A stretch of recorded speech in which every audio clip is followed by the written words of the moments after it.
Dare great things for Christ.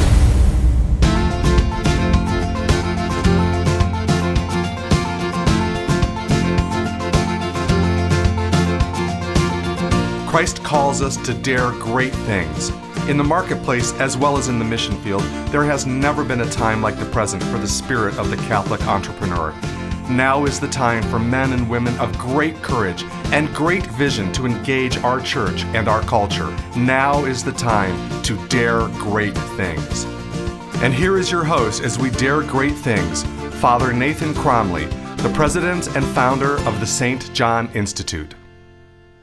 Anyone who wants to be successful in leadership needs to be really good at working with people. The more a leader understands human behavior, the more effectively they'll deal with it and reach the goals of their organization and their mission. This is where St. Thomas Aquinas gives us a distinct advantage. He represents a wealth of knowledge coming from the Catholic tradition about how we work, how our hearts work, how we make decisions. And in this fifth part of our series, we look at how he solves the problems of when people just don't want to work. Hey everybody, welcome back again. I'm glad to be with you and have this opportunity to go deeper in our understanding of what St. Thomas Aquinas teaches us about understanding who our people are that are working for us. Now, of course, I'm going to use it in the business setting, but if you could apply this into your family, with your children, of course. You can apply this with your spouses, right? Sometimes that's the biggest problem, after all, that we deal with every day. It's a situation that we face no matter what we do, and that is we're helping people to do things. We want to get them to move, and they just don't want to. I'll give you an example. Think about it in marketing, right? When you have the best product, you've got just the right price, you've got everything going for you, and then you've got to try to get someone to buy.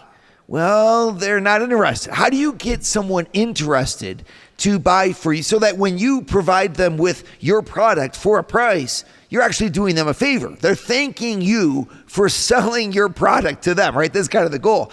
And that'd be amazing, right? And that's what a successful business will do. People will need you. They've been convinced that your product aligns with what they need in their life. Right? So if it's not a product, it could be a service. We have to go to this restaurant. We have to pay, an extra amount of money at this restaurant. We need this dentist, right? And it's because there's something that's aligned in what you do with their deeper needs inside. And when you do that, bam, you've got a successful business.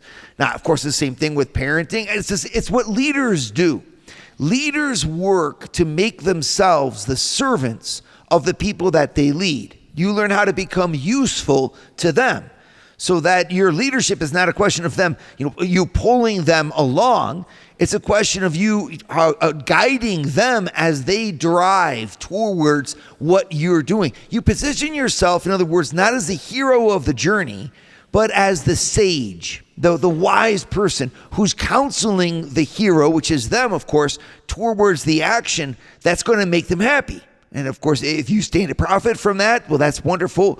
But you make your business much bigger than that. It's not about that. We're not just doing dental care. We're not just, fixing cars. We're not just mowing lawns. We're doing something that's actually helping our customers to advance in their life.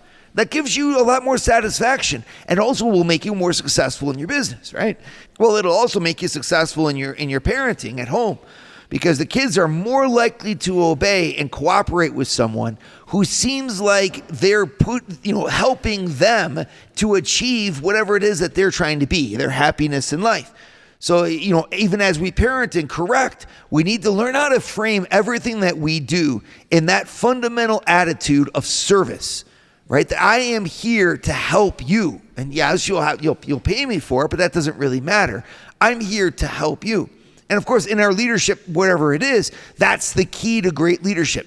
People will fight for, follow behind, support, and cheer on any leader who they think is actually helping them, supporting them. And so, of course, you see the Catholic tradition here, the Christian tradition, it fits hand in glove with this because we produce servant leaders. We lead like Christ as a service. We take our talents, our passion, our drive, and we fold them underneath the people that we're serving to lift them up. And if I could bring that into my company's culture and make my whole company's culture not about profit and not about, a career, but about that act of service that we're providing, where we're going to provide a company culture that itself is life-giving. We've introduced the transcendent, right? The ultimate meaning of things, the service of other people, the genuine advancement of our society, the betterment of the world through our talents. And we've introduced that into our working environment, meaning that the job satisfaction there goes exponentially up. And which is just amazing. I remember even when I was a garbage man in small town Ohio, right? And we're on the garbage trucks throwing garbage, but we didn't call ourselves garbage men. We called ourselves sanitation engineers, right? Because we saw ourselves as orchestrating this wonderful event that takes place in every small town called the Garbage Day. And you're taking the garbage out, you're reducing diseases and you're beautifying the city and you're increasing property values. I mean, you have all these different things that made you feel proud of your work. And by looking at ourselves that way, well, I mean, that's the right way to look at it. So you can almost look at, how do you look at your jobs? Are you looking at your jobs like God looks at them? You have the right as a Christian to look at your work as God does, to have his perspective on it. His perspective on it is a lot broader than I'm helping the company to make a lot of money so that then we can buy an extra house. Like that might happen, but that's not the goal. That's the effect. Right? And the goal is got to be, we're here to help this world to improve by rendering a valuable service with justice, with quality, and with integrity in a way that benefits not just them, but all of those who work for us and interact with us. And this is so St. Thomas Aquinas steps in. He's this friar, right, from the 13th century. Ah, yes, but he dictates out, spells out a wisdom about humanity. An understanding of how the human person functions and works, that if we can look into it, peer into it, we can learn so much that will help us as we lead in the various aspects of our life. Again, from our parenting to our spouse to working in the culture, because it all is the same thing. A leader works with people. And the more that you understand how people work, the better you will work with people. Right? So St. Thomas Aquinas comes in and he maps this out for us marvelously. And he says that a decision is made by somebody's mind, listening to their heart. And so if we're going to help people to make good decisions, we need to present the truth to them in a way that speaks to their appetite, their desire, their heart, their passion, right, for life. I learn this all the time as a speaker, because people will listen to speakers that are engaging. No matter how wonderful your thought is, if you can't deliver it in a way that seems meaningful to your audience, it's not going to be effective. You can have the most wonderful thinking ever, but if you can't put it in a way that people can listen to you, then your message will stay sterile. So much of the meaning of what we have to say comes by the way we deliver it. So we need to deliver it in a way that people want to hear, that they'll listen to. Well, it's true for speakers, and it's also true for your leadership, right? How is it that I can get my people to engage from the heart? And this St. Thomas Aquinas shows us just beautifully. He says, the very first thing that a person does is they see whether or not what you're talking about connects with their fulfillment. That's Aquinas. This is not some sort of marketing guru from this 10 years ago. This is St. Thomas Aquinas, 13th century. He says the person's heart needs to want it. And once they want it, then they deliberate and they ask counsel and they try to find the best way to do it. And then they come to this step where they have to engage their faculties, their powers, their resources towards making it real. And that's what I want to focus in with you today. How do we help people to get over that 1-inch gap that exists between where they are and where they can be? Right? How do we help them to engage when they know that they want something and pass from wanting it in a passive way into wanting it in an effective way by action? There's a lot to be said here, and Aquinas really goes deep into the subject. Would you like to hear more from Father Nathan? Join the St. John Leadership Network and receive a 2-minute glance at the gospel every Sunday morning right to your phone. To learn more, go to www.stjohnleadershipnetwork.org/member and join for free today. All right, so we're reading St. Thomas Aquinas' Summa of Theology, and here we're taking a look especially at the first part of the second part, question 16. He talks about moving from the stage of making a decision into action. You can have all the best intentions, you can have all the greatest thoughts about how to do something, a wonderful plan, but if you don't actually engage, then nothing will happen. This is a problem that a lot of people face. Folks just don't want to move. They don't want to pass into action.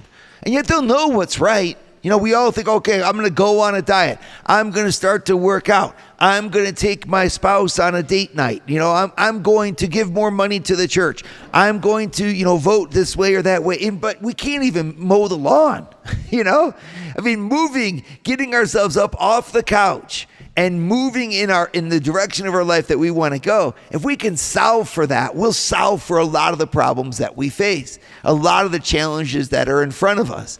And so what does Aquinas have to say about that? Well, first of all, he makes a distinction between having a goal in your heart and having it in reality. And he says both are necessary. The first thing that you need is to fall in love with the idea of achieving the great goal that you want to achieve. Okay? And not only in you, but in your people. Communicating as a leader this desire for what you're trying to bring them towards, what they want to achieve, what you want to do together. And of course, this is a dreamy kind of phase. And a lot of people, therefore, bypass it. They say, oh, all of that's just, smoke and mirrors, or that's just marketing. Well, I mean, I wouldn't say it's smoke and mirrors, but it is marketing, right? Like, that's the power of marketing, is they get the people, you inside, to want to engage. Because if you don't work hard enough at that first stage to really get the people to want to engage, they won't engage except for money. They'll engage on the outside. They'll engage superficially. We all see this. It's like our kids. You want them to clean up their rooms. Well, you have to force them, under threat of all kinds of punishments and consequences to clean up their rooms.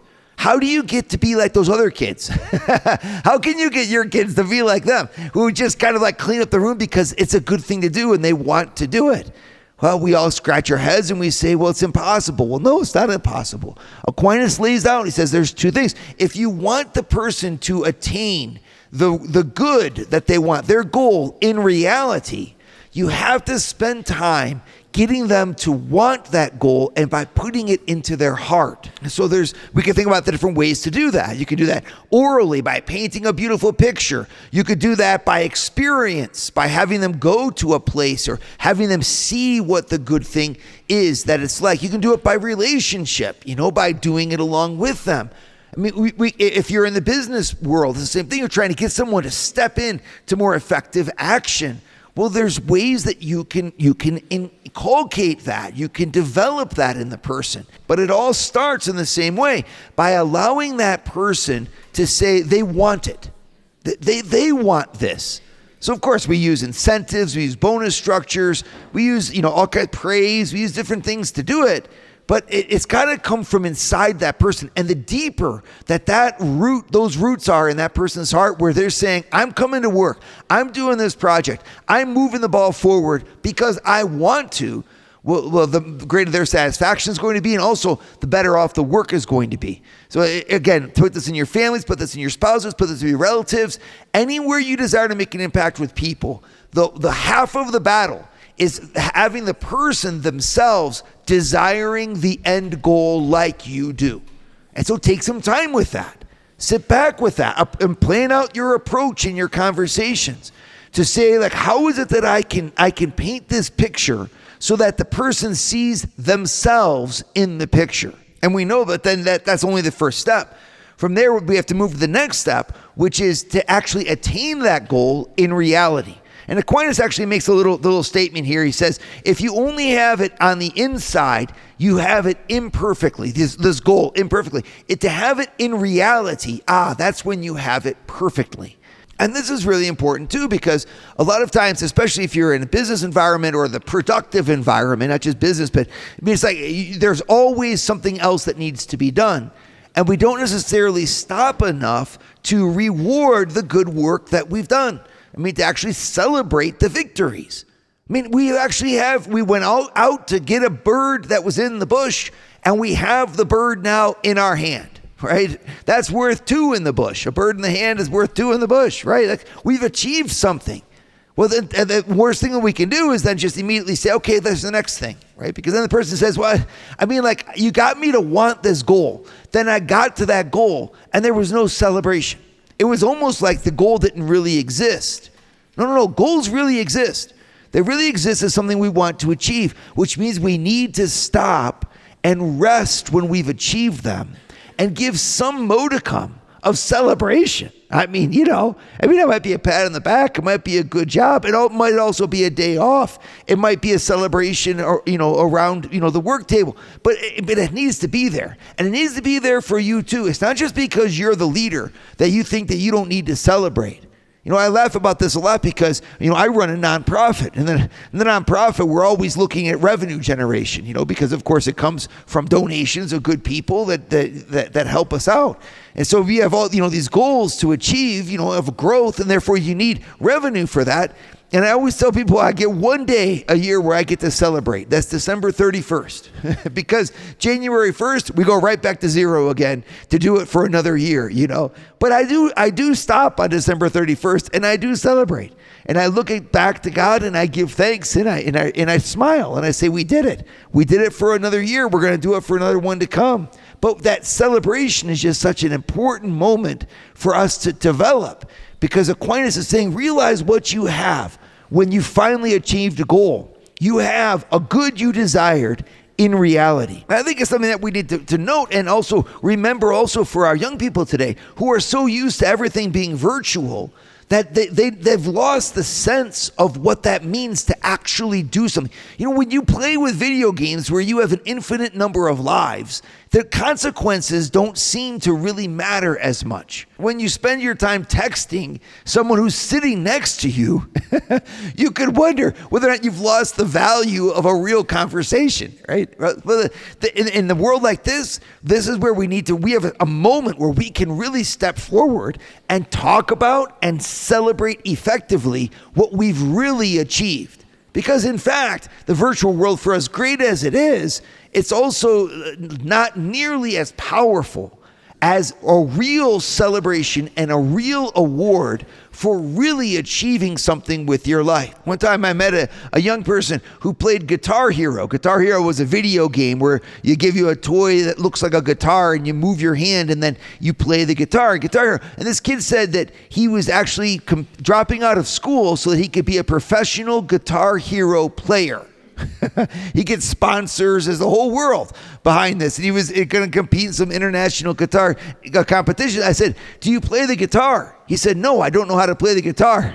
So I said, let me get this straight. You're going to make a professional living based on something that you can't do. Like, you can't play the guitar, and people are going to pay you to not be able to play the guitar. So you can play it, in a simulated fashion on the video games. And he said, yes, that's it. Then I just stared at him, and we had a good little chuckle about it, But that's so different because a lot of us will approach life that way. We'll just kind of act like it doesn't matter if we smile at our wife. We'll act like it doesn't really matter what school our kids go to. We'll say it doesn't really matter whether or not, someone actually cleans their room. We don't reward reality enough. Well, then what we get is everybody who's sitting on their couch and wondering who they are and not knowing what they want in life. And it comes from the fact that we allowed having the good in your will, in your heart, to be enough. And for Aquinas, no, it's not enough. You need to now achieve it, and you achieve it in reality when you pass into action. And that's what I want to look at next. Would you like to start your Thursday mornings with a scriptural leadership lesson? Join the St. John Leadership Network, where Father Nathan hosts a 30-minute call at 6:30 a.m. in all 4 U.S. time zones. To learn more, go to www.stjohnleadershipnetwork.org/member and join for free today.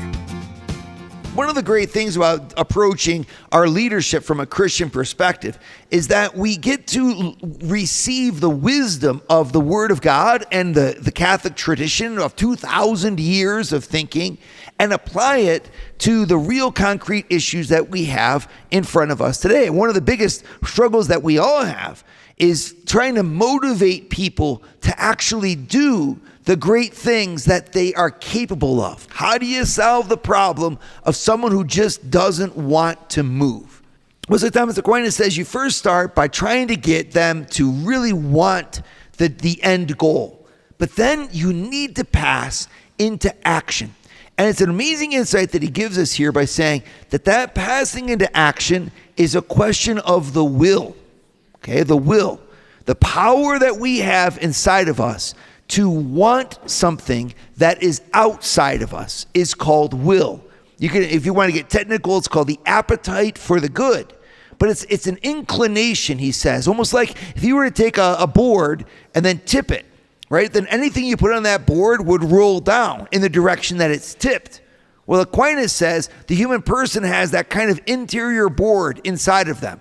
And when you fall in love or when you want something, when you're motivated, that board tips.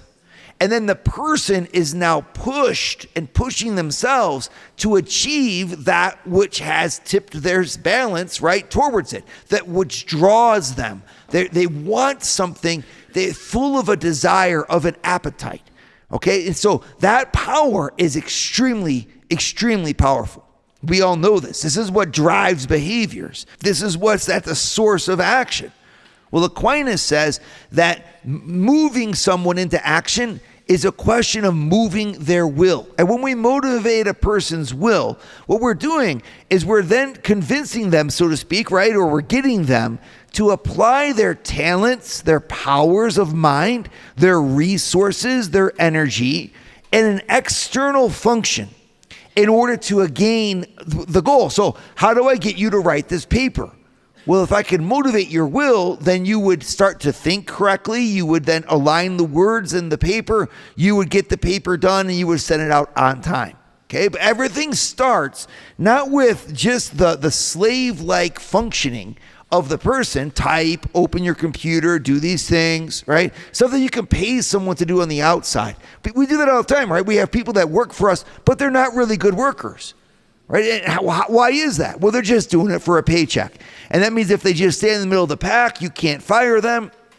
If you can't fire them, they'll continue to get paid, but they really don't give a darn.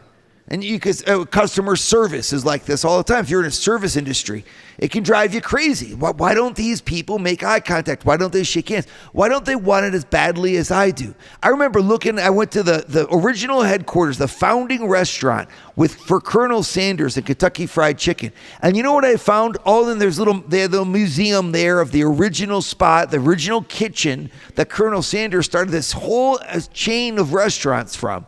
And what do you find in there? Pictures of Colonel Sanders in the kitchen himself. He was the first one, and no one was better at it than Colonel Sanders. His customer service, his attentiveness, he would invent things, find things because he wanted it. And because that desire was there, he then used the external circumstances in order to make the business grow. I'm thinking of an example. He had a hotel that was attached to his restaurant so that he could gain even more revenue. And so to get the people to stay in the hotel, he created a model bedroom of what the hotel rooms look like. And he made it beautiful, put a phone there, everything white and clean. And he put it between the kitchen and the bathroom, so that the people, in order to get to the bathroom, would have to walk through the model hotel room and then say, shoot, why don't we just stay here for the night? And it worked, right?